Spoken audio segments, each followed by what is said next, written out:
partager la parole de Dieu y disfrutar de la comunión los unos con los et de otros. profiter de la communion que nous avons les uns envers les autres. Capítulo 3 de Romanos, vamos a leer este capítulo en forma alternada. Yo leo un versículo, o yo leo en español y el hermano lee ahí en francés. Alors on va lire le chapitre 3 de manière alternative. Il va lire un verset en espagnol et je vais le lire en français. Y todos los que tienen su Biblia, síganlo, verifiquen lo que dice la palabra de Dios. Et vous tous qui avez votre Bible dans les mains, eh bien vérifiez ce que dit la parole de Dieu. Es importante usar los sentidos, el oído y los ojos. C'est important d'utiliser nos sens, c'est-à-dire les oreilles et les yeux. Esas son las autopistas del cerebro. Parce que ça, c'est l'autoroute qui conduit jusqu'au cerveau. Si no las usan, no le llega nada. Si on ne l'utilise pas, on n'arrive nulle part. Pero si las usan, Mais si on l'use, almacena ahí en la computadora. si on l'utilise, on met en route l'ordinateur. Amén. ¿Qué ventaja tiene pues el judío o de qué aprovecha la circuncisión? Quel est donc l'avantage des Juifs ou quelle est l'utilité de la circoncision? Mucho en todas maneras. Il est grand de toute manière. Primero, ciertamente les confiada la palabra de Dios. Et tout d'abord en ce que les oracles de Dieu leur ont été confiés. ¿Qué pues? Si algunos de ellos han sido incrédulos, su incredulidad habrá hecho nula la fidelidad de Dios. Et quoi? Si quelques-uns n'ont pas cru, leur incrédulité anéantira-t-elle la fidélité de Dieu? De ninguna manera. Antes bien sea Dios verdadero y todo hombre mentiroso, como está escrito, para que seas justificado en tus palabras y venzas cuando fueres juzgado. Loin de là, que Dieu au contraire soit reconnu pour vrai et tout homme pour menteur, selon qu'il est écrit, afin que tu sois trouvé juste dans tes paroles et que tu triomphes lorsqu'on te juge. Y si nuestra injusticia hace resaltar la justicia de Dios, ¿qué diremos? ¿Será injusto Dios que da castigo? Hablo como hombre. Mais si notre injustice établit la justice de Dieu, que dirons-nous? Dieu est-il injuste quand il déchaîne sa colère? Je parle à la manière des hommes. En ninguna manera. De otro modo, ¿cómo juzgará Dios al mundo? Loin de là, autrement, comment Dieu jugerait-il le monde? Pero si por mi mentira la verdad de Dios abundó para gloria, porque aún soy juzgado como pecador. Et si par mon mensonge la vérité de Dieu éclate davantage pour sa gloire, pourquoi suis-je moi-même encore jugé comme pécheur? ¿Y por qué no decir como se los calumnia y como algunos cuya condenación es justa afirman que nosotros decimos, hagamos males para que vengan bienes?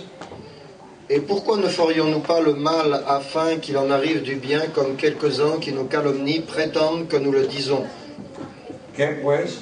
¿Somos nosotros mejores que ellos?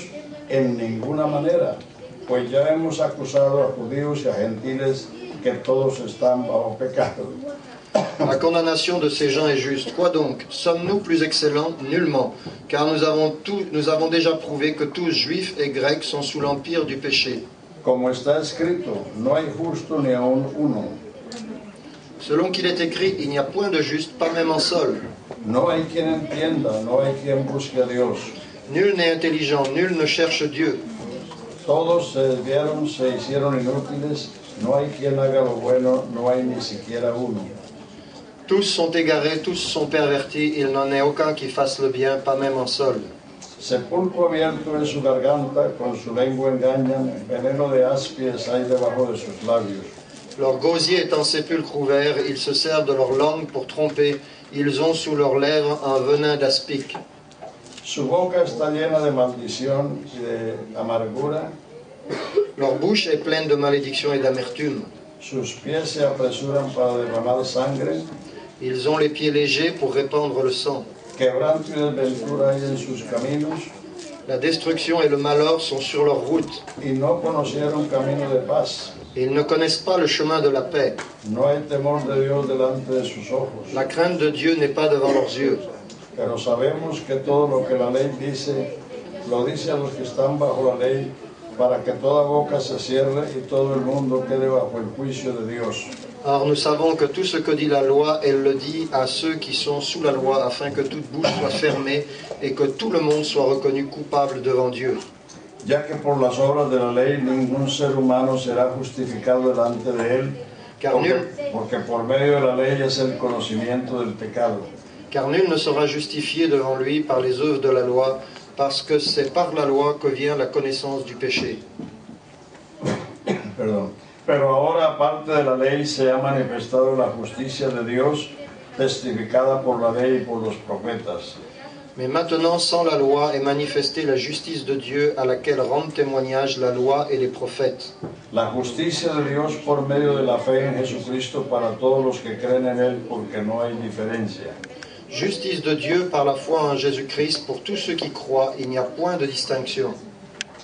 Por cuanto todos pecaron y están destituidos de la gloria de Dios, Car tous ont péché et sont privés de la gloire de Dieu, siendo justificados gratuitamente por su gracia, mediante la redención que es en Cristo Jesús, et ils sont gratuitement justifiés par sa grâce par le moyen de la rédemption qui est en Jésus-Christ, a quien Dios puso como propiciación por medio de la fe en su sangre, para manifestar su justicia a causa de haber pasado por alto en su paciencia los pecados pasados.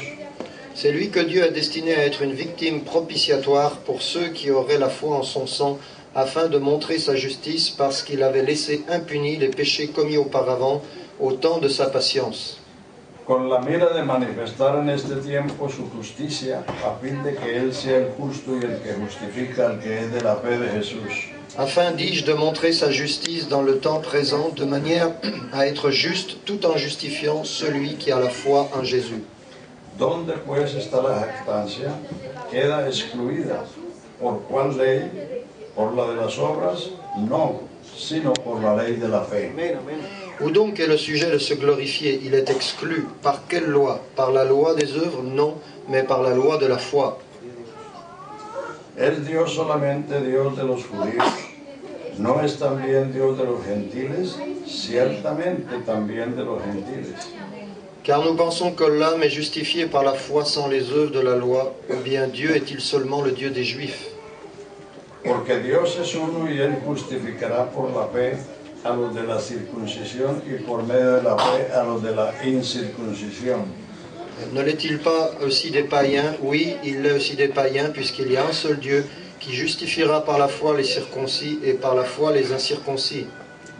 Luego por la fe invalidamos la ley en ninguna manera, sino que confirmamos la ley. Anéantissons-nous donc la loi par la foi? Loin de là, au contraire, nous confirmons la loi.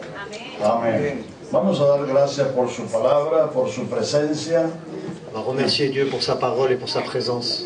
Y por la multitud de sus beneficios con que cada día nos corona el Señor. Et pour la multitude de toutes les bénédictions dont il nous couronne chaque jour. Te damos gracias, Padre Santo, esta mañana por tu presencia en medio nuestro. Gracias por tu palabra que es espíritu y es vida, Señor. Gracias por cada uno de tus hijos que están aquí en esta reunión, Señor, y por los invitados que han venido, Señor. Te damos gracias por todos y cada uno de ellos y por todo lo que tú has hecho en nuestras vidas, Señor. Gracias por tu gracia, por tu misericordia, por tu fidelidad, por tu bendición rica y abundante, Señor. Gracias te damos en el nombre maravilloso de Jesús. Amén. Amén. Gracias. Siéntense, hermanos, de Allez-vous Gloria al Señor Jesús. Gloire au Seigneur Jésus. En este capítulo tenemos el registro de 3 hechos que han sucedido en la historia humana. Dans ce chapitre, nous avons le rapport de 3 actes qui ont eu lieu dans l'histoire humaine. 3 hechos que todos debemos saber.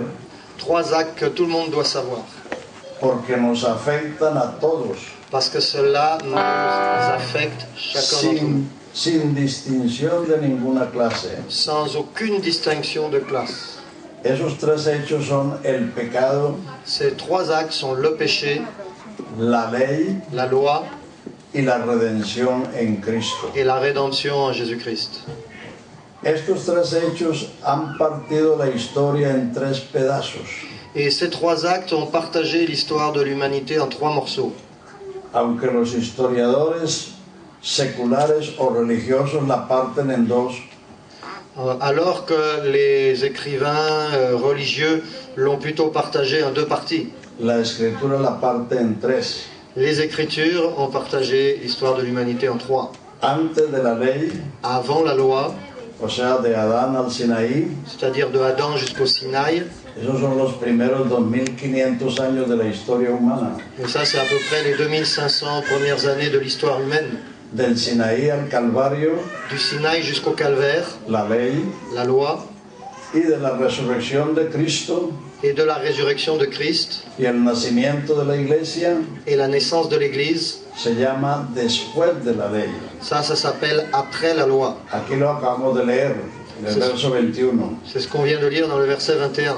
Ahora, aparte de la ley, Mais maintenant, sans la loi, se ha manifestado la justicia de Dios, est manifestée la justice de Dieu, testificada por la ley y por los profetas. à laquelle rendent témoignage la loi et les prophètes. La justicia de Dios por la fe en Jesucristo, Justice de Dieu par la foi en Jésus-Christ, para todos los que creen en Él, pour tous ceux qui croient en elle. porque no hay diferencia. Et il n'y a point de distinction, Por cuanto todos pecaron, car tous ont péché todos están destituidos de la gloria de et Dios. tous sont privés de la gloire de Dieu. El pecado nos puso a todos en un solo montón, Alors le péché nous a tous mis dans un même tas, absolutamente a todos, absolument tous, sin distinción de ninguna clase. sans aucune distinction catégorie de classe. Por cuanto todos pecaron, Parce que tous ont péché todos están destituidos de la gloria de et Dios. tous sont privés de la gloire de Dieu. Pero el verso siguiente nos da la entrada Mais le verset suivant nous donne une entrée a la justicia de Dios, dans la justice de Dieu, siendo justificados gratuitamente mais ils sont gratuitement justifiés par sa grâce. por su gracia. Par sa grâce. Gracia es el favor inmerecido, La grâce, c'est la faveur imméritée, mediante la redención que es en Cristo. par le moyen de la rédemption qui est en Jésus-Christ. Redimir es liberar a alguien mediante el pago de un precio.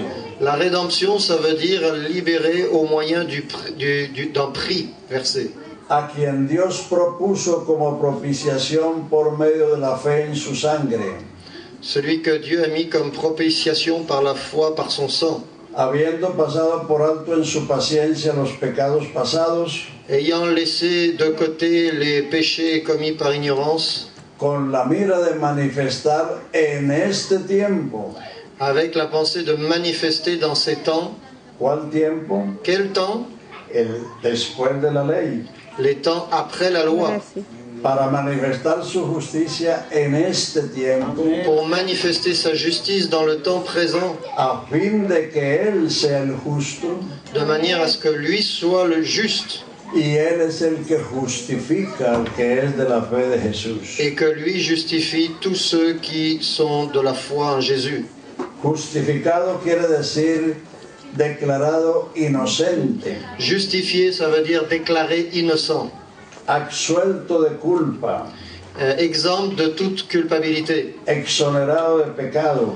exonéré du péché. Esa es la justificación. Ça, c'est la justification. Por eso la justificación nos saca del montón de los pecadores perdidos.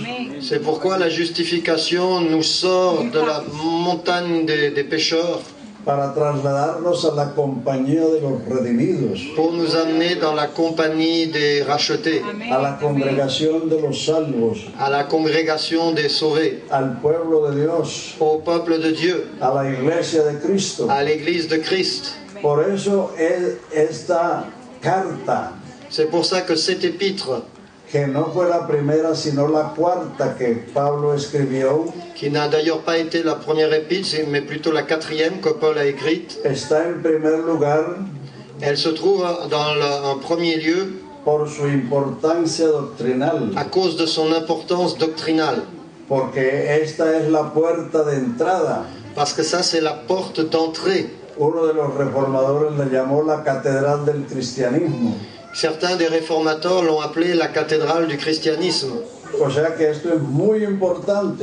Donc ça veut dire que cet épître est très important. Lo primero que Dios hace con un pecador La première chose que Dieu fait avec un pécheur es justificarlo, est de le justifier, declararlo inocente. de le déclarer innocent. Cuando la persona cree en Jesucristo Quand la personne croit en Jésus-Christ y en su obra. et dans son œuvre.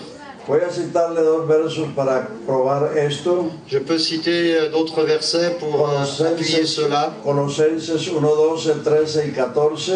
Colossiens Colosenses 1, 12, 13 y 14. Colossiens 1, 2, 13 et 14 dit: Dice, dando gracias al Padre que nos hizo aptos para participar de la herencia de los santos en luz, que nos libró de la potestad de las tinieblas y nos trasladó al reino de su amado Hijo, en quien tenemos redención por su sangre, el perdón de pecados. Rendez grâce au Père qui nous a rendus capables d'avoir part à l'héritage des saints dans la lumière et qui nous a délivrés de la puissance des ténèbres et nous a transportés dans le royaume du Fils de son amour, en qui nous avons la rédemption par son sang, la rémission des péchés. Primera de Tesalonicenses 1, 9 y 10. Et premier 1 Thessaloniciens Dice, 1, 9. Vosotros os convertiste de los ídolos para servir al Dios vivo y verdadero y esperar de los cielos a Jesús. Dit comment vous vous êtes convertis à Dieu en abandonnant les idoles pour servir le Dieu vivant et vrai. Tesalonicenses 1, 9 y 10. Et pour attendre des cieux son Fils Jésus. Os convertiste de los ídolos para servir al Dios vivo y verdadero.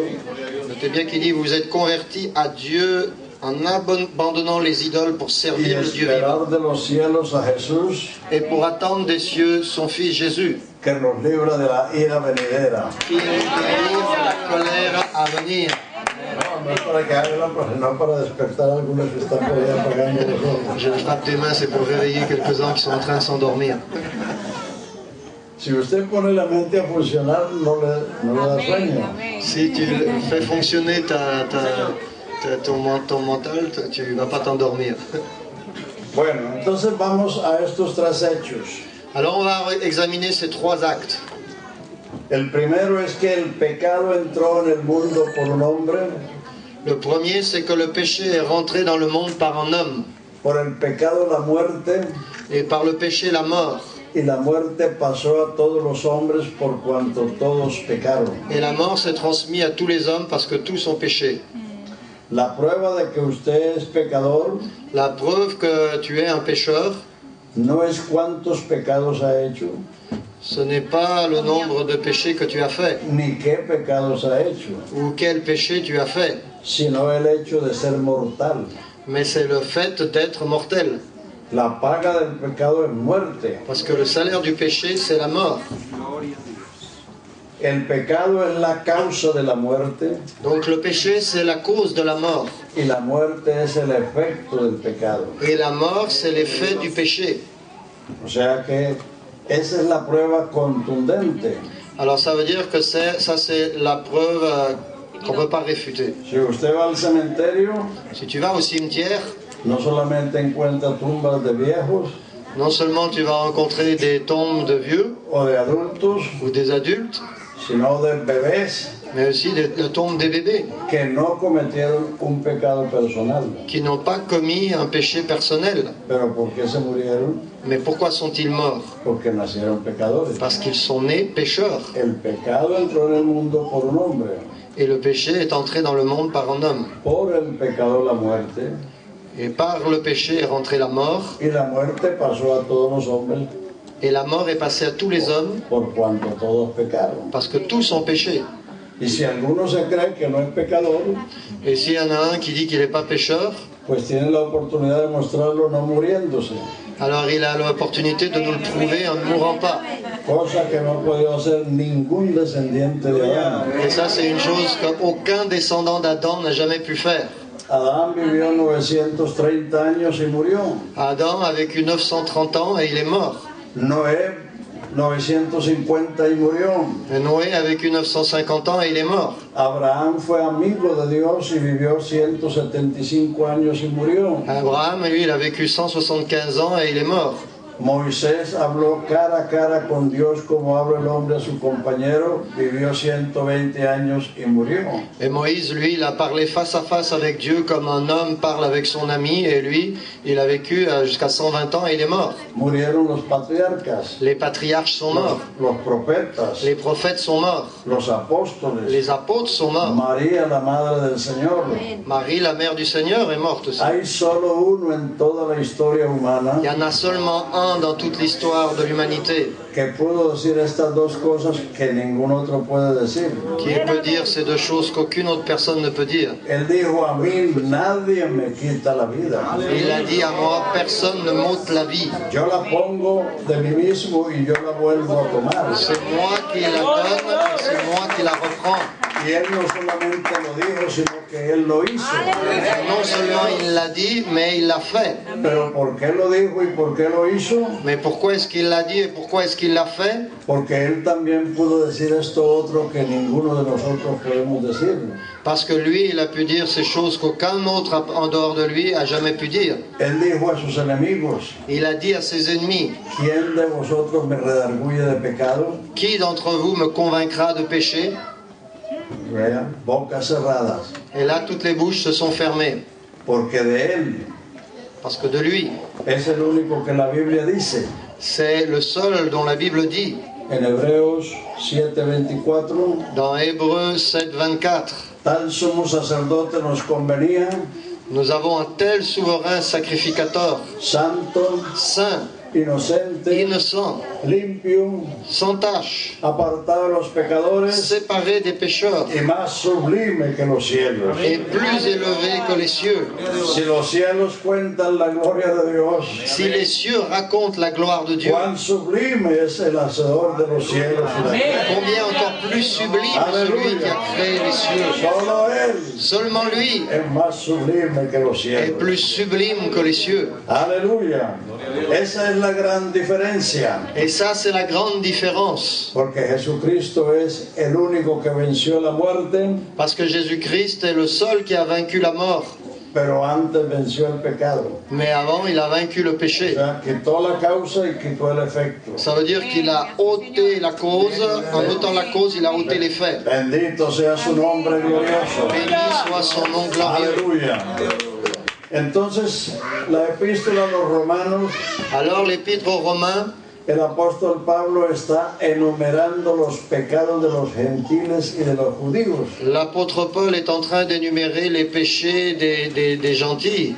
Desde el capítulo 1, verso 18, Du chapitre 1, verset 18, hasta el capítulo 2, verso 16, jusqu'au chapitre 2, verset 16, está describiendo el pecado del mundo gentil. il est en train de décrire les péchés du monde païen.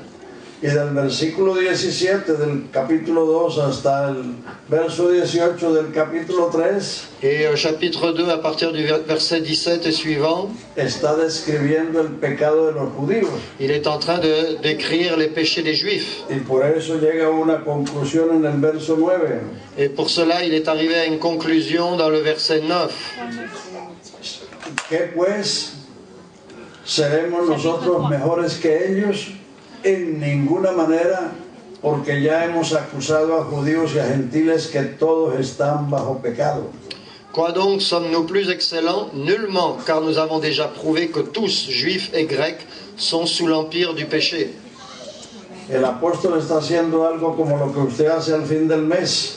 L'apôtre Paul, il est en train de faire quelque chose comme vous faites à la fin du mois, Cuando recibe el cheque, quand vous recevez la paye, le chèque, que comienza a sumar el arriendo, et que vous commencez à calculer le loyer, la electricidad, l'électricité, el teléfono, le téléphone, el carro, la voiture, el seguro, les assurances, y pasa una raya et là vous regardez, y a veces deben más que lo que tienen el cheque. et vous soulignez. Así el apóstol enumeró el pecado de gentiles y judíos. La même manière, l'apôtre Paul, il a énuméré tous les péchés des païens et des juifs. y pasó la raya y dijo, Et il a souligné tout ça et il a dit, ya hemos acusado a judíos y a gentiles que todos están bajo pecado. nous venons de démontrer que tous païens et juifs sont sous le péché. Y el total de esa suma en los versos 10, 11, 12 hasta el 18. Et le total de ce compte qu'il a fait se trouve dans le verset 10, 11 et 12. Justo ni aun uno, Donc il n'y a point de juste, ni hay quien entienda. pas même un seul. Todos a una se descaminaron, Tous se sont pervertis. se hicieron inútiles. Ça veut dire qu'ils ne servent plus à rien. Veneno de áspida hay debajo de sus lenguas. Et leur gosier est en sépulcre ouvert. Camino de paz no conocieron. Ils ne connaissent pas le chemin de la paix. Sus pies presurosos al mal, a derramar sangre. Leurs pieds sont légers pour répandre le sang.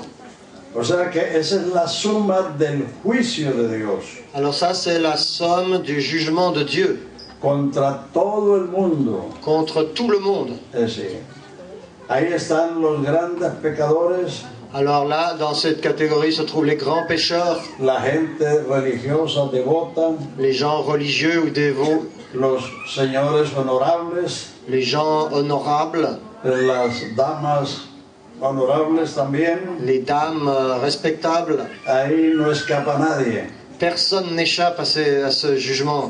El pecado que entró por Adán nos afectó a todos. Le péché qui est rentré par Adam nous a touchés à tous.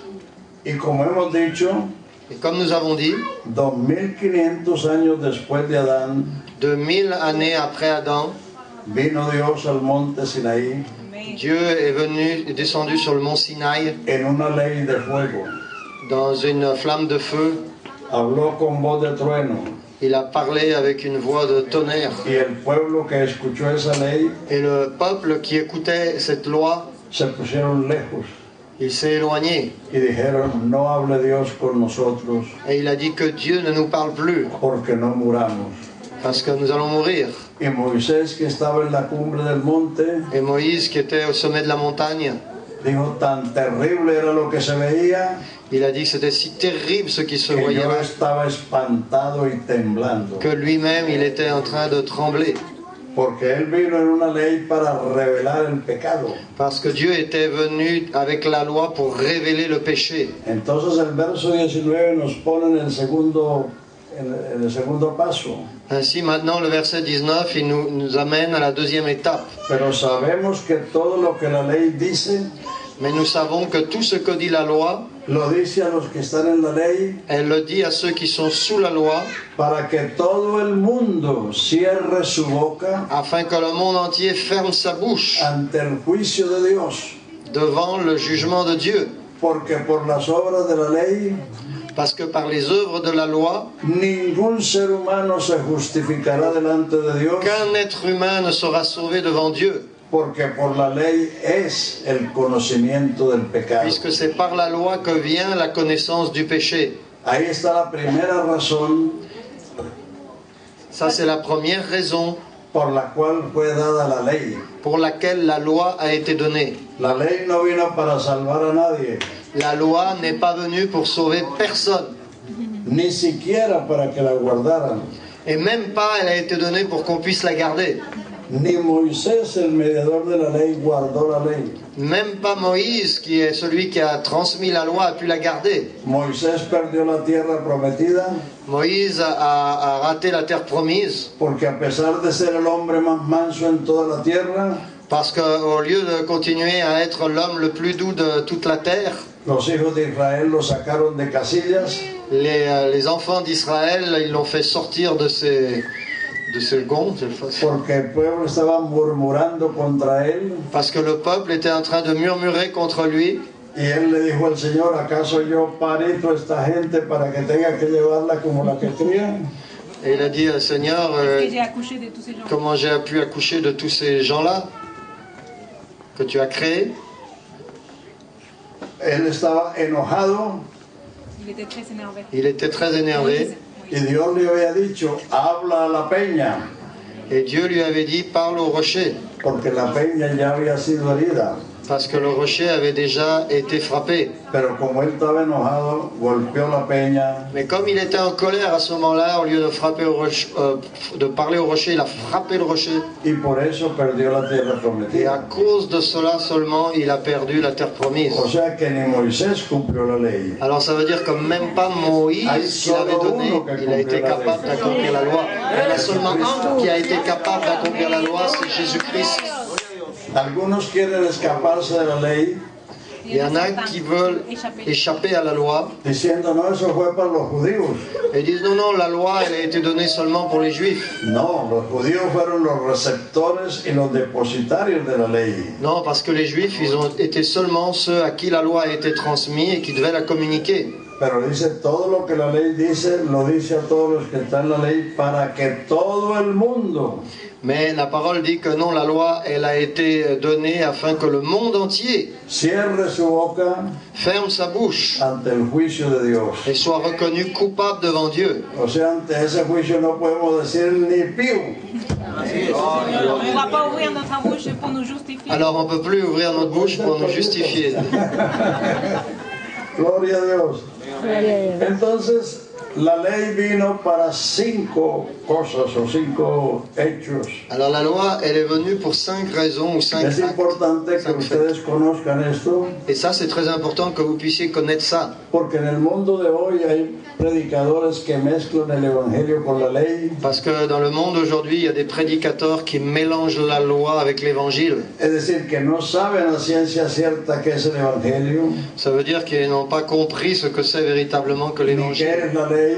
ni ce que c'est la loi. Entonces es preciso que nosotros sepamos, Amen. Alors c'est important que nous le sachions. porque la conversión de los europeos, Parce que la conversion des Européens, como de cualquier persona en el mundo, comme de n'importe quelle personne dans le monde, depende del mensaje que se le predique. dépend du message qui est prêché. Y el único mensaje que Jesús mandó predicar Et le seul message que Jésus a envoyé pour être prêché, fue el evangelio. c'est l'évangile. El que creyera el evangelio Celui qui croit dans l'évangile y fuere bautizado et qui sera baptisé será salvo. sera sauvé. Amen. Entonces por eso debemos distinguir Alors pour cette raison, nous devons distinguer la ley del evangelio. la loi de l'évangile. Entonces tenemos que, número uno, la ley vino para revelar el pecado. Alors nous allons expliquer que premièrement, la loi est venue pour révéler le péché. Porque por las obras de la ley ningún ser humano se justificará delante de Dios, porque por la ley es el conocimiento del pecado. Parce que par les œuvres de la loi, nul ne sera justifié du péché, parce que c'est par la loi que vient la connaissance du péché. Romanos 7:7 Romains 7:7, dice Pablo, yo no conociera la codicia si la ley no dijera, no codiciarás. Paul dit que là, il n'aurait pas connu le péché si la loi ne l'en avait pas convaincu. O sea que antes de la ley, Ça veut dire qu'avant la loi, codiciar era como tener sed o como tener hambre. et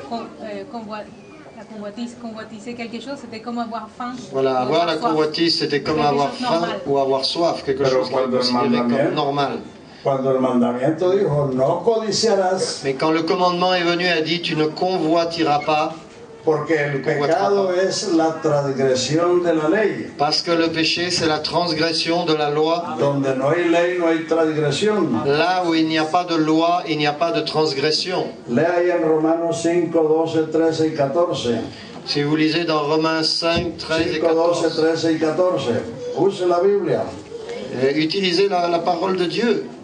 Por tanto, como el pecado entró en el mundo por un hombre y por el pecado la muerte, y esta pasó a todos los hombres, por cuanto todos pecaron, antes de la ley había pecado en el mundo, pero donde no hay ley no se inculpa de pecado.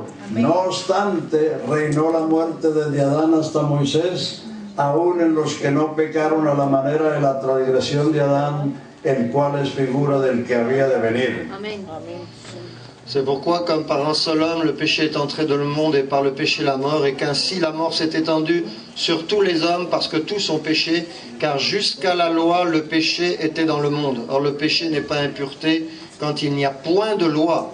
Cependant, la mort a régné depuis Adam jusqu'à Moïse, même sur ceux qui n'avaient pas péché par une transgression semblable à celle d'Adam, lequel est la figure de celui qui devait venir. Antes de la ley había pecado, pero no había una ley que condenara el pecado.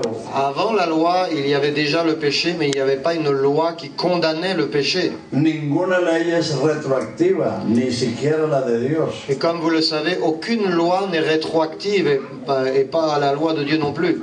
Toda ley opera a partir de su promulgación. Toute loi commence à agir à partir du moment où elle a été promulguée. Cuando la asamblea aquí hace una ley, Quand, solo cuando el primer ministro la firma o el presidente es que viene a ser una ley. quand l'Assemblée nationale vote une loi sur la décision du Premier ministre ou du Président, alors là, c'est là qu'elle devient vraiment une loi. Y esa ley tiene una fecha en la que comienza a regir. Et à ce moment-là, cette loi commence à avoir un effet et commence à agir. Entonces de Adán a Moisés no había ley. Alors de Adam à Moïse, il n'y avait pas de loi. Por eso los descendientes de Adán no pecaron como Adán. C'est pourquoi les descendants d'Adam n'ont pas péché comme avait péché Adam. Porque Adán sí transgredió un mandato. Parce que Adam, lui, il a transgressé un commandement. Dios le dijo a Adán, de todos los árboles del huerto podéis comer su fruto, Dieu avait dit à Adam, tu peux manger de tous les arbres du jardin, mas del árbol del conocimiento del bien y el mal no comeréis de él, porque el día que comieres de él, de cierto morirás. mais de l'arbre de la connaissance du bien et du mal, tu n'en mangeras pas, parce que le jour où tu en mangeras, tu mourras. Y Adán se pasó la raya, transgredió ese mandato. Et Adam, qu'est-ce qu'il a fait? Il a transgressé ce commandement. El pecado es la transgresión de una ley. Le péché, c'est la transgression de la loi. Donde no hay ley, no hay transgresión. Là où il n'y a pas de loi, il n'y a pas de transgression. O sea que los descendientes de Adán hasta el Sinaí solo eran pecadores por naturaleza. Ça veut dire que les descendants d'Adam jusqu'au Sinaï, ils étaient seulement pécheurs No eran transgresores. par nature, mais ils n'étaient pas transgresseurs. Solo habían heredado la naturaleza adámica. Ils vivaient seulement selon la nature adamique. Y tan fue así Et ainsi, que el primer hijo de Adán fue el primer criminal. et cela après s'est démontré parce qu'on voit que le premier fils d'Adam a été le premier criminel, Caín. Caïn. El séptimo descendiente de Adán fue el primer bígamo. Et le septième descendant d'Adam, il a été le premier bigame, Que tuvo dos qui a eu mujeres. deux femmes. El primer arrogante que dijo, si Caín es vengado 7 veces, Lamelo será 70 veces 7. Et d'une manière arrogante, il a dit, si Adam a été vengé une fois, les mecs sera vengé 7 fois. O sea que el pecado siguió su curso, Ça veut dire que le péché, il a continué son chemin. pero no había una ley que condenara el pecado. Mais à ce moment-là, il n'y avait pas une loi qui condamnait le péché. Pero no obstante, es decir, a pesar de que no había ley, la gente se murió. Mais néanmoins, malgré qu'il n'y avait pas de loi, les gens mouraient. Porque la prueba de ser pecador es la muerte. Parce que le salaire du péché, c'est la mort. Pero del Sinaí para acá, el hombre es triple pecador. Mais du Sinaï jusqu'au calvaire, l'homme, il est 3 fois pécheur. Pecador por naturaleza. Pécheur par nature, Pecador por acción porque hace lo prohibido. pécheur par action parce qu'il faisait ce qui était interdit, Y pecador por omisión porque no hace lo mandado. et pécheur par omission parce qu'il n'accomplissait pas les commandements. Porque los mandamientos mandan y prohíben. Parce que les commandements, ce sont eux qui commandent et qui En interdisent. Éxodo 20, Par exemple, dans Exode 20, el segundo libro de la Biblia, Éxodo 20, ahí están los mandamientos. Yo soy Jehová tu Dios que te saqué de la tierra de Egipto. là, dans Exode au chapitre 20, nous trouvons les commandements de la Bible. Je suis l'Éternel qui t'ai fait sortir du pays d'Égypte. No tendrás dioses ajenos delante de mí. Tu n'auras pas d'autres dieux devant ma face. No harás imagen de lo que está arriba en el cielo, ni abajo en la tierra, ni en las aguas debajo de la tierra. Tu ne te feras point d'image taillée ni de représentation quelconque des choses qui sont en haut dans les cieux et en bas sur la terre. No te inclinarás a ellas ni las honrarás, porque yo soy tu Dios fuerte y celoso, Tu ne te prosterneras point devant elles, tu ne les serviras pas, car moi, l'Éternel, ton Dieu, je suis un Dieu jaloux, que visito la maldad de los padres sobre los hijos hasta la tercera y cuarta generación, qui punit l'iniquité des pères sur les enfants jusqu'à la 3e et la 4e génération, y que hago misericordia en millares de los que me aman. et qui fait miséricorde jusqu'à la 1000e génération à ceux qui m'aiment. No tomarás el nombre de Jehová tu Dios en vano. Tu ne prendras point le nom de l'Éternel, ton Dieu, en vain. Acuérdate del día de reposo para santificarlo. Souviens-toi du jour du repos pour le sanctifier. Honra a tu padre y a tu madre para que te vaya bien y seas de largos días sobre la tierra. Honore ton père et ta mère afin que tes jours se prolongent dans le pays que l'Éternel, ton Dieu, No te donne. matarás, Tu ne tueras point. no dirás falso testimonio, Tu ne donneras pas de faux témoignages. no robarás, Tu ne déroberas point. no codiciarás la casa de tu prójimo, ni su criado, ni su vuelo, Tu ne ni su mujer, ni su convoiteras criado. point la maison de ton prochain, ni de la femme de ton prochain, ni son serviteur, ni sa servante. O sea, esa ley Alors, cette loi nos constituyó transgresores a todos. a fait de nous des transgresseurs. Y precisamente por eso es que Jesús vino a salvarnos. Et c'est précisément pour cette raison que Jésus est venu nous Porque sauver. el pecado nos afectó a todos y la ley nos condenó a todos. Parce que le péché nous accusait tous et la loi nous condamnait.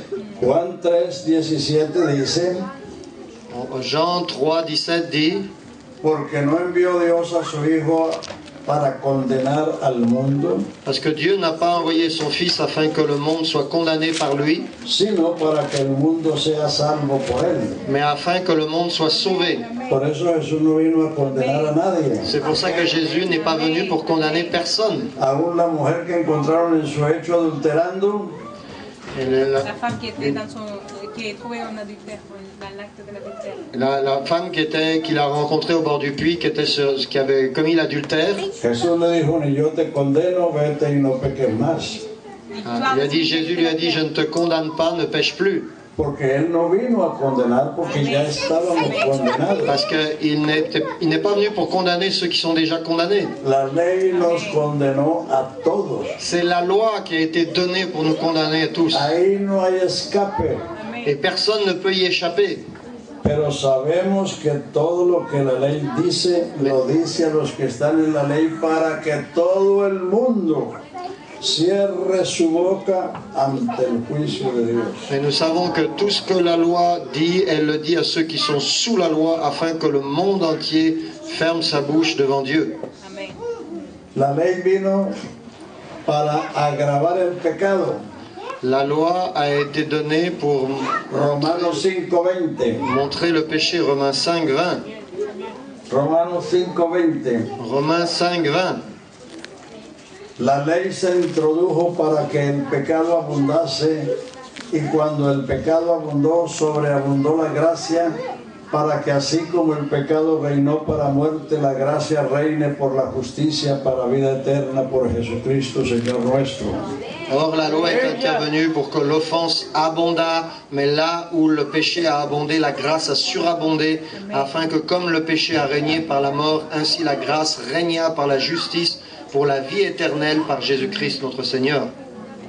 Algunos han predicado que donde hay más pecado habrá más gracia, Il y en a qui prêchent que là où il y aura plus de péché, il y aura plus de grâce. pero eso no es lo que dice el texto, Mais ça, c'est pas ce que dit le texte. porque no habla de lugar sino de tiempo. Parce que le texte ne parle pas d'un endroit particulier, mais elle parle d'un temps particulier. La ley se introdujo para que el pecado abundase, y cuando habla de tiempo. Or la loi est intervenue pour que l'offense abondât, mais quand nous parle du temps. La ley vino para inflar el pecado, La loi, elle a été donnée pour engrandecer, faire agravar. grandir le péché. pour qu'on puisse le voir. El pecado antes de la ley simplemente era una naturaleza en el ser humano. Le péché avant la loi, c'était seulement une nature dans l'être humain. Pero la ley la infló, lo agravó. Mais la loi l'a mise en évidence. Porque nos hizo transgresores por lo que hacíamos y por lo que no hacíamos. Parce qu'elle a fait de nous des transgresseurs pour ce qu'on faisait ou ce qu'on ne faisait pas. Entonces, esa es la segunda razón por la que vino la ley, para agravar el pecado. Alors ça, c'est la deuxième raison pour laquelle la loi a été donnée, pour aggraver le péché. Pero cuando el pecado fue agravado o inflado, Mais quand le péché a été augmenté, aggravé, sobreabundó, sobrepasó la gracia de Dios. la grâce de Dieu a surabondé. Para que así como el pecado reinó para muerte, Pour que, ainsi que le péché a régné jusqu'à la mort, así como el pecado llenó el mundo de cementerios, ainsi que de la même manière que le péché a rempli le monde de cimetières, donde quiera que hay gente hay cementerio, là où il y a des gens, il y a des cimetières, como monumento a la muerte. qui sont des monuments à la mort. Así como el pecado llenó el mundo de cementerios, de cárceles, de manicomios, de lugares de restauración, De la même manière que le péché a amené des cimetières, Des lieux pour les malades, des lieux pour des hôpitaux, des vinatiers, que son lugares que han venido a causa del pecado. qui sont tous des endroits qui sont arrivés à cause du péché. Pero la gracia vino para llenar el mundo de santos. Mais la grâce, elle est venue pour remplir le monde de saints. Cada salvo es un trofeo de la gracia de Dios. Chaque saint aujourd'hui est un trophée de la grâce de Dieu. Usted ve los grandes deportistas que tienen su sala llena de trofeos para que los que llegan vean lo que se ha ganado. Vous voyez parfois des grands sportifs qui ont des salles chez eux avec toutes les coupes, les médailles qu'ils ont gagnées pour inviter les gens à voir leurs exploits. Eso es lo que debe ver tú, que mostrar al mundo que la gracia de Dios te ha transformado. Amén, amén. C'est ce que nous devons, nous sommes des trophées, nous devons démontrer que la grâce de Dieu nous a transformés, et comme ça, par sa puissance, il a fait de nous des saints. Alabanzas a Jesús. Loué soit Jésus. Amén. Amén. La tercera razón por que vino la ley fue para condenar el pecado. La troisième raison pour laquelle la loi a été donnée, c'est pour condamner le péché. Segunda de Corintios capítulo 3 versículo 7. 2 Corinthiens 3, 7. Segunda de Corintios 3, 7. 2 Corinthiens 3, 7. Si el ministerio de muerte grabado en piedras fue con gloria, tanto que los hijos de Israel no pudieron fijar la vista en el rostro de Moisés a causa de la gloria, la cual había de perecer, ¿cómo no será con gloria el ministerio del Espíritu?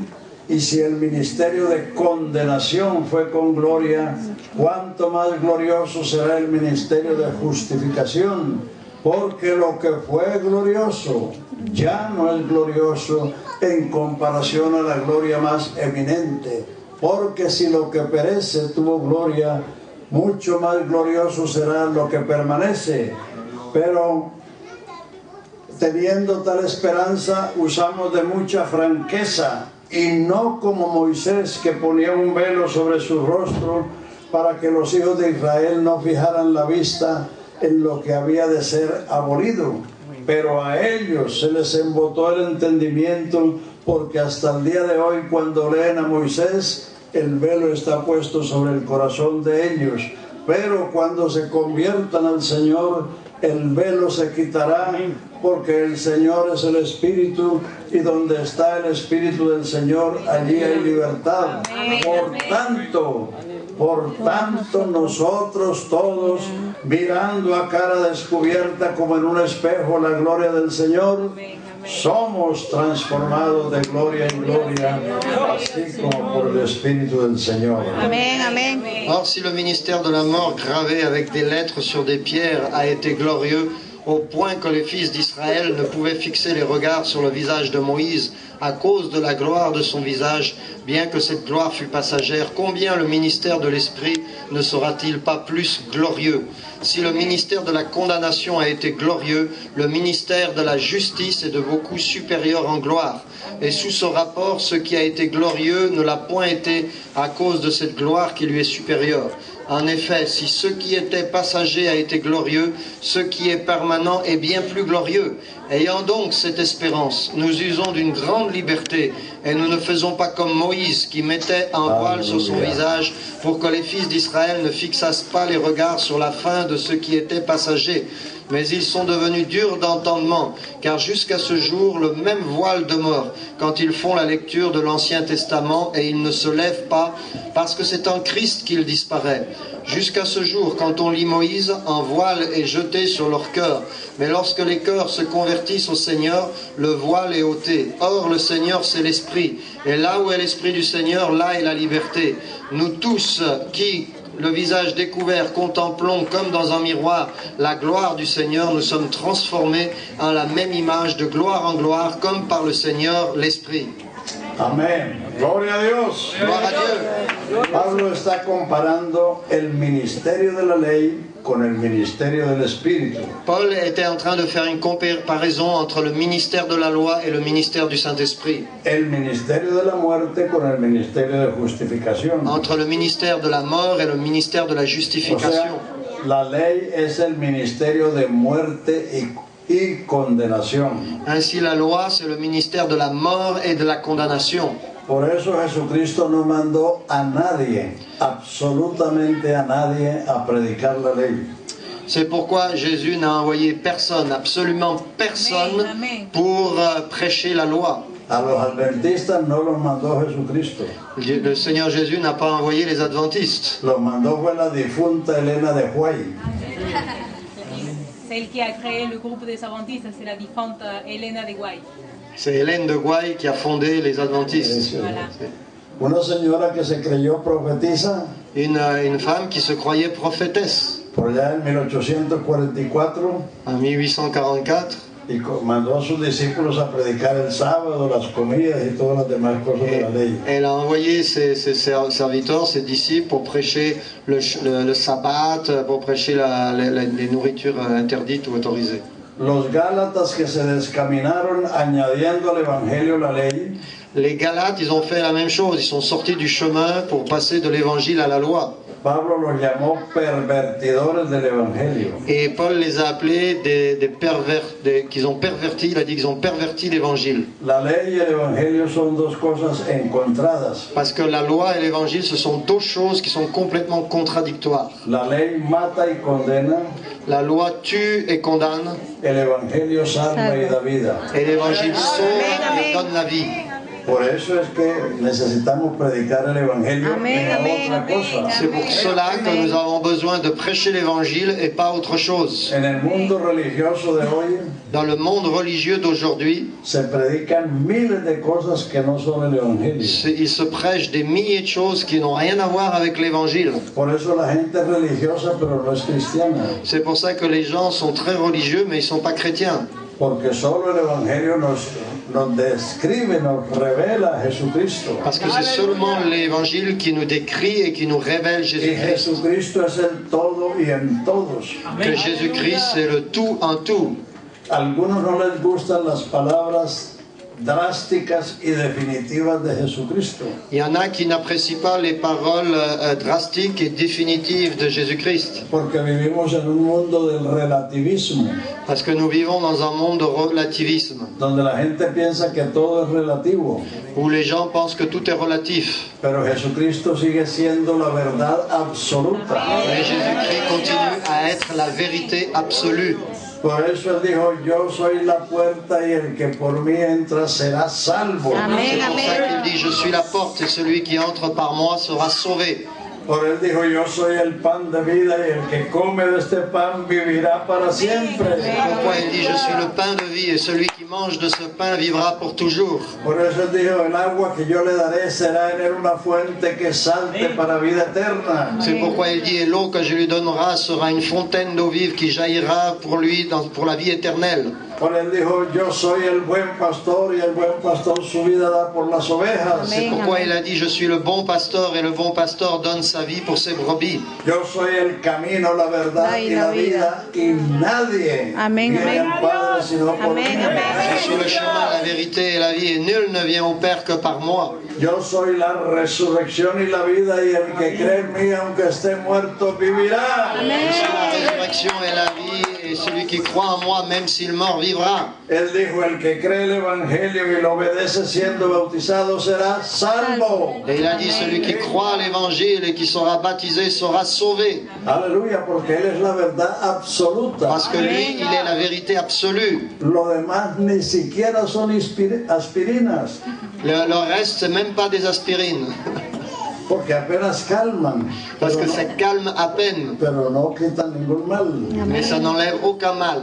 Si acaso son aspirinas, Si des fois ce sont des aspirines, pero Jesucristo es el todo y en todos nosotros. Amén, mais amén. Jésus-Christ, c'est lui qui est tout en nous. Por eso Pablo dice, en él estáis completos, C'est pourquoi Paul dit que nous sommes parfaits en lui, en él estáis realizados. que nous sommes complets, réalisés en lui. En Jesucristo se realiza el adolescente, el joven, el adulto, el viejo. En Jésus-Christ peut se réaliser l'adolescent, le jeune, l'adulte, le vieux, Être accompli. personne âgée.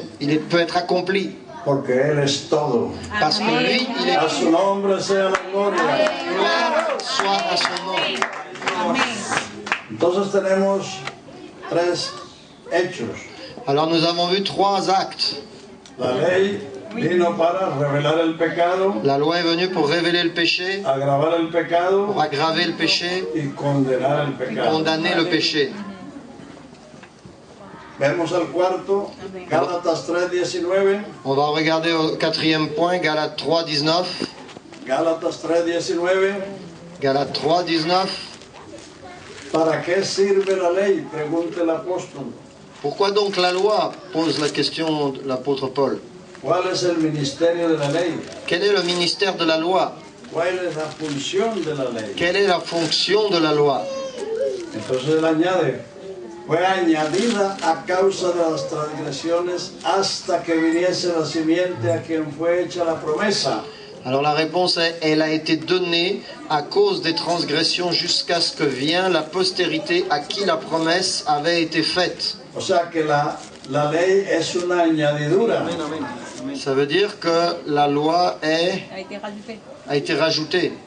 Y una añadidura es algo inferior que se añade a algo superior. Amén, amén. Et un rajout qui On est... rajoute quelque chose de petit à quelque chose qui est grand. Voilà, quand on rajoute quelque chose, c'est petit par rapport à ce qui est plus grand. Usted no me puede decir que tiene un cuarto y le va a añadir una casa. No. Tu peux pas dire que Tu ne peux pas dire que tu as une pièce et que tu vas y rajouter une maison. Porque eso no tiene sentido. Parce que Amén. ça n'a pas de sens. Pero si usted tiene una casa, Mais si sí tu as le une puede maison, añadir un cuarto. si tu as une maison, là, tu peux rajouter une pièce à ta Eso maison. tiene sentido. Et ça a du sens. Entonces, si la ley es una añadidura, ¿a qué fue añadida? Alors, si la loi c'est un rajout, à quoi a-t-elle été rajoutée? Porque él lo está diciendo. Parce que c'est ce qu'il dit. La ley fue añadida a causa de las transgresiones hasta que viniese la simiente a quien fue hecha la promesa. Que la loi, elle a été donnée ou rajoutée à cause des transgressions jusqu'à ce que vienne la postérité à qui la promesse avait été faite. La ley fue añadida a las promesas de Dios que fueron hechas antes de la ley.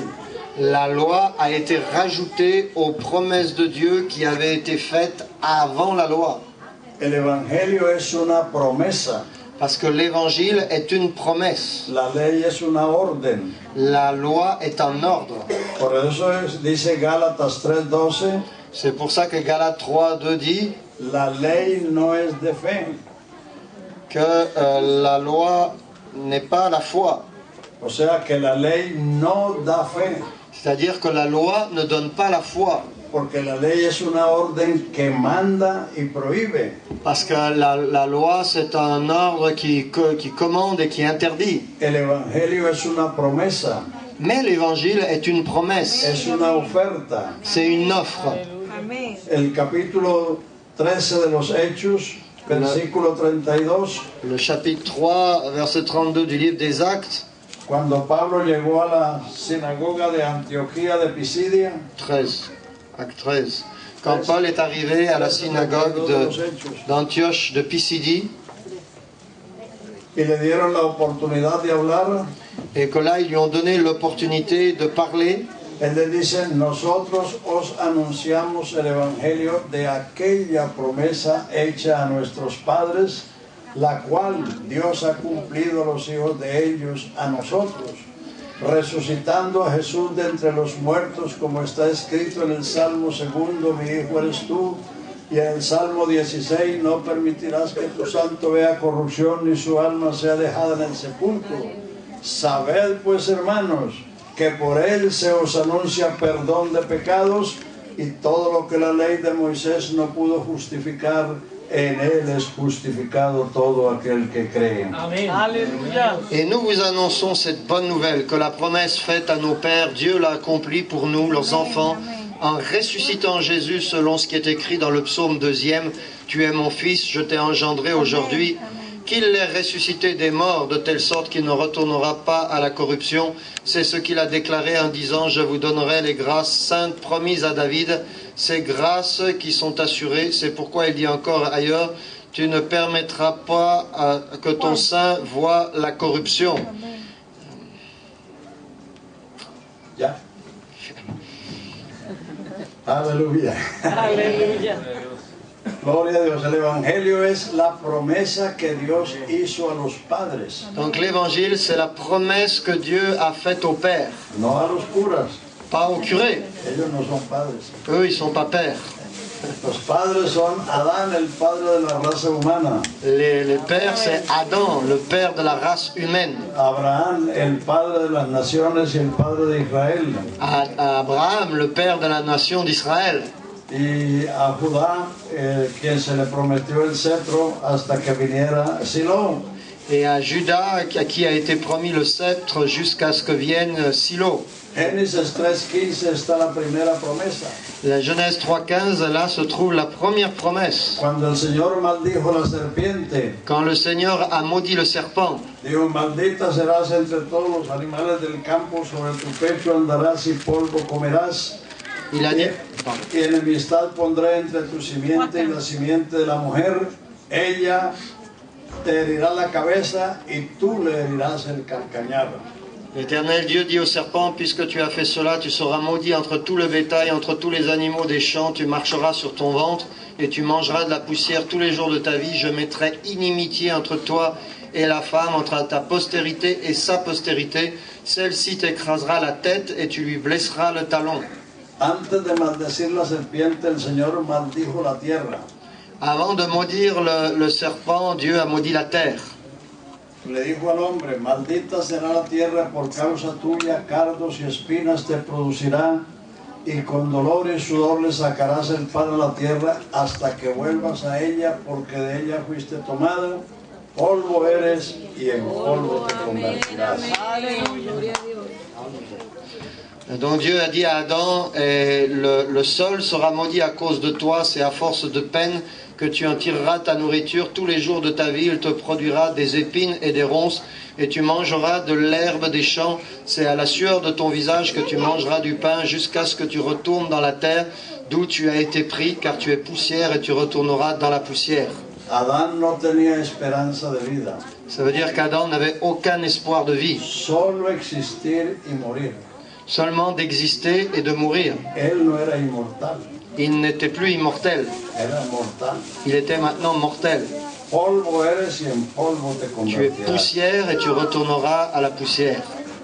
Pero cuando Dios hace la primera promesa, Mais quand Dieu a fait la première promesse, que de la mujer nacería el que le aplastaría la cabeza a la serpiente antigua, que es Satanás, que de la femme naîtrait une postérité qui écraserait la tête du serpent qui représente Satan, nació la fe y la esperanza en Adán. alors la foi et l'espérance sont nées dans le cœur d'Adam. Amén. No hay fe ni esperanza sin promesa. Parce qu'il n'y a ni foi ni espérance s'il n'y a pas une promesse. La base de la fe y la esperanza es las promesas de Dios. La base de la foi et de l'espérance, c'est la promesse de Dieu. Y por eso sé que Adán no solamente fue el primer pecador, sino el primer creyente. Et c'est pour cette raison que non seulement Adam fut le premier pécheur, mais il fut aussi le premier croyant. Porque él le cambió el nombre a la mujer como evidencia de su fe. Parce qu'immédiatement, il a changé le nom de sa femme comme preuve de sa foi. La mujer no se llamaba Eva. Parce que la femme ne s'appelait pas à ce moment-là Ève. Cuando Dios la hizo y se la trajo, Quand Dieu l'a créée et lui a amenée, porque él no se la encontró por ahí en el camino. parce qu'elle ne s'est pas trouvée comme ça sur le chemin. Dios se la trajo. C'est Amén. Dieu qui lui a amenée. Amén. Entonces él dijo, esta se llamará varona porque del varón fue tomada. Alors il a dit, et celle-là, elle s'appellera femme parce qu'elle a été prise de l'homme. Esta es carne de mi carne y hueso de mi hueso. Elle est chair de ma chair et os de mes os. Y Adán fue el que le puso nombre a todas las criaturas. Et Adam était celui qui avait donné un nom à toutes les créatures. Pero cuando Adán escucha la promesa, Mais lorsqu'il a entendu la promesse, le cambia el nombre a la mujer por Eva, que quiere decir madre de los vivientes. et il a changé le nom de la femme et il lui a donné le nom de Ève qui veut dire mère des vivants. Porque le nació la esperanza de vida. Parce qu'en sa progéniture, il y avait l'espérance de la vie. Esa es la primera promesa. Alors ça a été la première Y promesse. Adán fue el primer creyente. Et Adam a été le premier Así que no lo croyant. voy a mandar para el infierno, Alors il ne faut pas l'envoyer en enfer. porque fue el primer creyente. Parce qu'Adam a été le premier croyant. La segunda promesa está en Génesis 12:3. La seconde promesse, elle est dans Genèse 12, 3. El Señor le dice a Abraham, en tu simiente serán benditas todas las naciones de la tierra.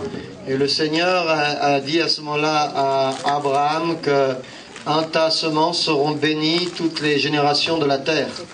Y la tercera promesa está en Génesis 49:10. Et la deuxième promesse est dans Genèse 49, 10. Cuando Israel bendijo a sus 12 hijos, Quand Israël a béni ses deux fils, cuando llegó donde Judá, les fils de Juda, quand il est arrivé à Juda, le dice, no será quitado el cetro de Judá, ni el legislador de entre sus pies, hasta que venga Silo, le sceptre y los pueblos se congregarán a él. ne s'éloignera point de Juda, ni le bâton souverain d'entre ses pieds, jusqu'à ce que vienne le Shiloh, c'est-à-dire le repos ou le Messie, et que les peuples lui obéissent. Silo es el descanso. Shiloh veut véritablement dire le repos. Aquel que dijo, venid a mí todos los que estáis trabajados y cargados, que yo os haré descansar, o os daré mi reposo. C'est celui-là qui a dit, venez à moi, vous tous qui êtes fatigués et chargés, et je vous donnerai du repos. No será quitado el cetro de Judá ni el legislador de entre sus pies hasta que venga Silo, y los pueblos se congregarán a él. Donc la prophétie disait, le sceptre ne s'éloignera point de Juda, ni le bâton souverain d'entre ses pieds, jusqu'à ce que vienne le repos et que les peuples lui obéissent. Por eso estamos congregados a él. C'est pourquoi nous sommes réunis ici pour lui. Y no solo nosotros, hay millones hoy en el Et mundo pas seulement nous, mais il y en a des millions dans le monde aujourd'hui congregados a él. qui se réunissent pour lui. A esas promesas fue añadida la ley. Et à ces promesses ont été rajoutées ensuite la loi. La ley fue añadida a causa de las transgresiones hasta que viniese la simiente a quien fue hecha la promesa. Puisque la Bible dit que la loi a été rajoutée aux promesses jusqu'à ce que vienne l'héritier desquels les promesses avaient été faites. Cristo es la simiente de la mujer. Christ est la semence de la femme. Cristo es la simiente de Abraham. Christ est la semence d'Abraham. Cristo es el Silo de Judá. Christ est le Shiloh de Juda. Cristo es el retoño de David. Christ est le rejeton de David. Entonces la ley, por eso la segunda parte de la historia es del Sinaí al Calvario. C'est pourquoi la seconde partie de l'histoire va du Sinaï jusqu'au Calvaire. Porque la ley fue añadida a causa de las transgresiones hasta Parce que la loi a été rajoutée jusqu'à viniese la simiente a quien fue hecha la promesa. jusqu'à ce que vienne la semence duquel les promesses avaient été faites. Pero sigue diciendo, fue ordenada por medio de ángeles en la mano de un mediador. El mediador no es de uno solo, pero Dios es uno. Luego la ley es contraria a las promesas de Dios en ninguna manera. Porque si la ley dada pudiera vivificar, o sea, darnos vida, la justicia fuera verdaderamente por la ley, mas la escritura lo encerró todo, no a los judíos, lo encerró todo bajo pecado hasta que viniese la simiente a quien fue hecha la promesa. ¿Qué versículo? Gálatas 3, 20 en adelante. 19, 20, 21. Galates 3, 19 et suivant. Gálatas 3, 19 en adelante. Ahí estamos. Qui dit, donc, c'est là où on est. Pourquoi donc la loi elle a été donnée ensuite à cause des transgressions jusqu'à ce que vienne la postérité ou la semence à qui la promesse avait été faite. Elle a été promulguée par des anges au moyen d'un médiator. Or le médiator n'est pas un médiator d'un seul, tandis que Dieu est un. La loi est-elle donc contre les promesses de Dieu? Loin de là. S'il lui était donné une loi qui pût procurer la vie, la justice viendrait-elle réellement de la loi? Mais l'Écriture a tout renfermé sous le péché, afin que ce qui avait été promis fût donné par la foi en Jésus-Christ à ceux qui croient. La ley no podía dar justicia La loi ne pouvait pas procurer la justice, porque todos éramos transgresores. parce que nous étions tous des transgresseurs. La ley no le cae encima al inocente. La loi, elle ne tombe pas comme ça sur l'innocent. Pero ¿quién era inocente? Mais qui était innocent? Todos pecadores perdidos. Parce que nous étions tous des pécheurs perdus. La función de la ley es caerle encima al transgresor. La fonction de la loi, c'est de tomber sur celui qui est un transgresseur. No es salvar al transgresor. Et la loi, elle vient pas pour sauver les transgresseurs. Es caer encima con todo su peso. Elle vient là avec tout son poids. Pero dice, pero antes que viniese la simiente, estábamos encerrados, confinados para aquella fe que iba a ser revelada. Mais avant que vienne la loi, nous étions tous enfermés, prisonniers. Pero antes que viniese la ley, estábamos confinados y encerrados. La ley es una cárcel de 10 barrotes. Ça veut dire que si nous étions enfermés, prisonniers, ça veut dire que la loi était comme une prison avec 10 barreaux. Donde Dios encerró a toda la humanidad bajo pecado y condenación. Dans laquelle Dieu avait enfermé toute l'humanité qui était sous le jugement et la condamnation. Para que cuando viniese la simiente creyéramos en él. Afin que lorsque viendrait la semence, nous puissions croire en elle. Y fuéramos salvos del pecado y de la ley. Et que nous puissions être libérés du péché et de la loi. ¿Cuántos confinados hay en la cárcel de León? Combien il y en a qui sont prisonniers dans la prison de Lyon? 500 o 1000 o más. Peut-être il y en a 500, 1000 ou plus. ¿Por qué están ahí? Pourquoi est-ce qu'ils sont là-bas? Porque transgredieron la ley de este país. Parce qu'ils ont transgressé les lois de ce pays. Y están ahí hasta que paguen. Et ils sont là jusqu'à ce qu'ils aient payé pour ça. Pero Dios no nos encerró en la cárcel de la ley para que pagáramos porque no podíamos ni teníamos con qué pagar.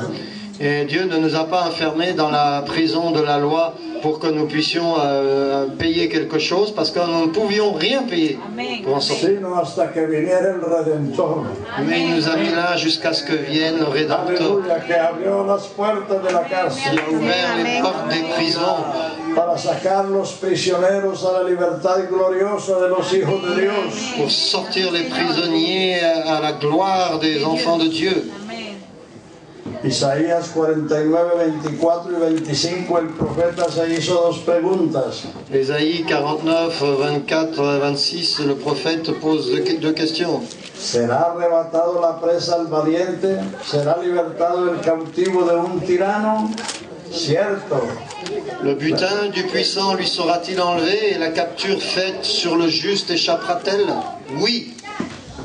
Ciertamente El cautivo será libertado del tirano y la presa será arrebatada al valiente, y tu pleito yo lo pleitearé y yo salvaré a tus hijos. Oui, dit l'Éternel, la capture du puissant lui sera enlevée, le butin du tyran lui échappera. Je combattrai tes ennemis et je sauverai tes fils.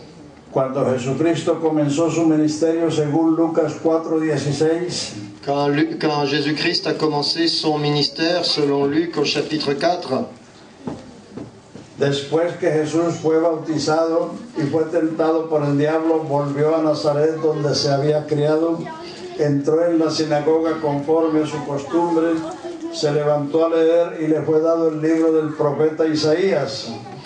après que Jésus a été baptisé et commencé son ministère, il s'est rendu à la synagogue à Nazareth où il avait été élevé, et selon sa coutume, il y est entré le jour du Shabbat et il s'est levé pour faire la lecture. Y halló el lugar donde estaba escrito: el Espíritu del Señor está sobre mí, porque me ha ungido, me ha enviado a dar buenas nuevas a los pobres, a sanar a los quebrantados de corazón, a libertar los cautivos, a abrir los ojos de los ciegos, a predicar el año agradable del Señor. Enrollando el libro lo dio al ministro y se sentó. Los ojos de todos estaban fijos en él, y él les dijo: hoy se ha cumplido esta escritura delante de nosotros. Alors on lui a remis le livre du prophète Ésaïe, et puis l'ayant déroulé, il a trouvé l'endroit où il était écrit: l'Esprit du Seigneur est sur moi, parce qu'il m'a oint pour annoncer une bonne nouvelle aux pauvres, et il m'a envoyé pour guérir ceux qui ont le cœur brisé, pour proclamer aux captifs la délivrance et aux aveugles le recouvrement de la vue, pour renvoyer libres les opprimés, pour publier une année de grâce du Seigneur. Ensuite, il a roulé le livre, il l'a remis au serviteur, il s'est assis, et tous ceux qui se trouvaient là dans la synagogue avaient les regards fixés sur lui. Alors il a commencé à leur dire: aujourd'hui, cette parole de l'Écriture que vous venez d'entendre est accomplie. Él vino a libertar los cautivos. Il est venu pour libérer les captifs. Él rompió las puertas de la cárcel. Il a brisé les portes des prisons. Hebreos 2:12 o 2:14 dice que por cuanto los hijos participaron de carne y sangre, él participó de lo mismo para vencer por medio de la muerte al que tenía el imperio de la muerte, a saber, al diablo, y liberar, rescatar, dejar libres a todos los que por el temor de la muerte estaban sujetos a servidumbre por toda la vida. Hébreux 2:14 dit: puisque les enfants participent au sang et à la chair, il y a également participé lui-même, afin que par la mort il anéantisse celui qui a la puissance de la mort, c'est-à-dire le diable, et qu'il délivra tous ceux qui par crainte de la mort étaient toute leur vie retenus dans la servitude. O sea, él vino para eso, para sacarnos de la ley, de la cárcel de la ley. Alors il est vraiment venu pour cela, pour nous sortir de la prison de la loi.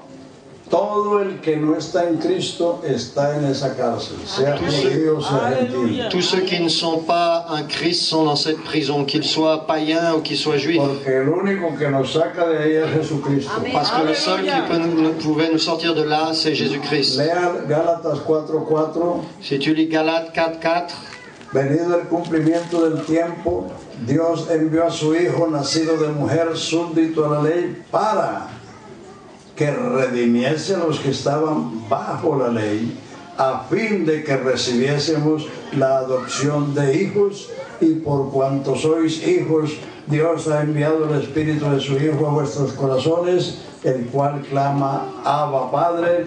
Así que ya no eres esclavo, sino hijo, y si hijo, también heredero de Dios por medio de Cristo.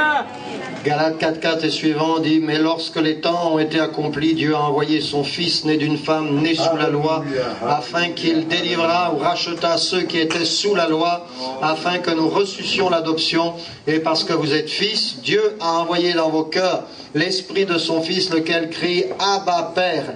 Ainsi tu n'es plus esclave, mais fils. Et si tu es fils, tu es héritier de Dieu par Christ. No se puede ser hijo y ser esclavo. On ne peut pas être à la fois fils et esclave. Si es esclavo, no eres hijo. Si on est esclave, on n'est pas fils. Y si eres hijo, no es esclavo. Et si on est fils, on n'est pas esclave. Juan 8:31, Jesús dijo estas palabras: Jean 8:31, Jésus a dit ces paroles: Dijo Jesús a los judíos que le habían creído: Jésus dit aux Juifs qui avaient cru en lui, si vosotros permaneciereis en mi palabra, seréis verdaderamente mis discípulos. Conoceréis la verdad y la verdad os libertará. Entonces le protestaron: ¿cómo decís seréis libres si nosotros, descendencia de Abraham, somos y jamás le hemos servido a nadie? Jesús le respondió: de cierto digo que todo el que hace pecado, esclavo es del pecado, y el esclavo no queda en casa para siempre, el Hijo queda en casa para siempre. Así que si el Hijo os libertare, seréis verdaderamente libres.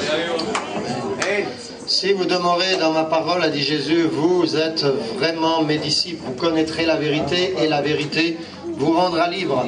Ils lui répondirent: nous sommes la postérité d'Abraham et nous ne fûmes jamais esclaves de personne. Comment dis-tu, vous deviendrez libres? En vérité, je vous le dis, leur répliqua Jésus, quiconque se livre au péché est esclave du péché. Or l'esclave ne demeure pas toujours dans la maison, le Fils y demeure. Si donc le Fils vous a franchi, vous serez réellement libre. La ley nos condenó y nos encarceló. La loi nous a condamnés et nous a emprisonnés. Así como el que transgrede la ley en Francia, De la même manière que celui qui transgresse la loi en France, la justicia lo condena y lo mandan a la la cárcel. justice le condamne et l'envoie en prison. La ley que vino en el Sinaí nos condenó a todos, La loi qui a été donnée au Sinaï nous a condamnés tous, nos puso en la cárcel de la ley hasta que viniese la simiente a quien fue hecha la promesa. et nous a mis dans la prison de la loi jusqu'à ce que vienne la postérité de celui de qui avaient été faites toutes les promesses. Y él vino hace 2000 años. Et il est venu il y a 2000 ans. Venció al emperador de la muerte, a saber, al diablo. Et il a vaincu celui qui avait autorité sur la mort, c'est-à-dire le diable, Que estaba apostado en el atrio del mundo, aterrorizando a la gente con el arma de la muerte. et il était là dans le monde en terrorisant tous ceux qui étaient sous la crainte de la mort. Pero él venció al emperador de la muerte. Mais il a vaincu celui qui avait la puissance de la mort. Quitó la muerte y sacó a la luz la vida y la inmortalidad por el Evangelio. Il a ôté la mort et il a mis à la lumière la vie éternelle. Por eso Jesucristo es la única esperanza. Por eso si Jesucristo no te salva, no hay quien te salve. Pourquoi si Jésus-Christ ne te sauve pas, il n'y a personne qui peut te sauver. No me vaya a decir que la Virgen, Ne viens pas me dire que la Vierge peut te porque sauver. la Virgen necesitó Salvador. Parce que la Vierge aussi a eu besoin d'un sauveur. Lea ya en Lucas 1:35 en adelante y verá lo que pasó con María. Si tu lis Luc chapitre 1 verset 35, tu verras ce qui s'est passé avec Marie. María era prima de Elizabeth, la madre de Juan el Bautista. Marie était la cousine d'Élisabeth, la mère de Jean-Baptiste. Cuando María fue a visitar a Elizabeth, porque estaba embarazada,